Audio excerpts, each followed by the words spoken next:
Yes. So what she's getting at here, Zach, maybe I'll let you set this up because you had the article for us today at milehighhuddle.com. But the Broncos, I mean, they signed a bunch of college free agents after the draft. They drafted 5 guys.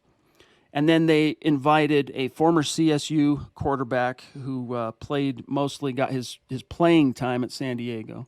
And then they're bringing in the leading passer of the XFL to rookie minicamp. So break it down real quick, and then we'll actually answer these questions. Well, interestingly enough, like every player they're bringing in here, Jock Patrick, Trent Harris, Ben DiNucci, they're all respective leaders of their categories in the XFL. Trent Harris set the XFL record for sacks with 9.5, playing under Wade Phillips in Houston. Jock Patrick finished first among pass catching running backs in receiving yards, and he was second in rushing.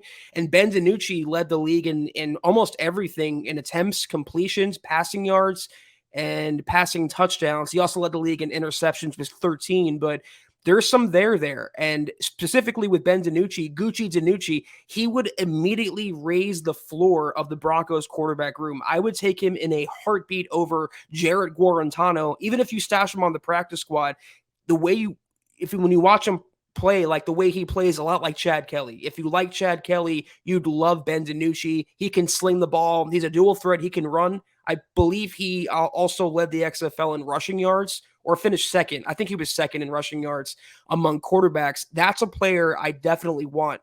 Patrick, the running back, could go either way. I feel like running backs are a dime a dozen, though they do need to add to that position after ignoring it in the draft. And Harris, I would like to see this because he's not just an XFL guy who has no prior experience. He played a couple seasons in the NFL before he moved to the XFL, and he had 9.5 sacks there and got the blessing of Wade Phillips, who said, if nothing else, he can come in and rush the passer and help out in special teams. The Broncos do need that right now.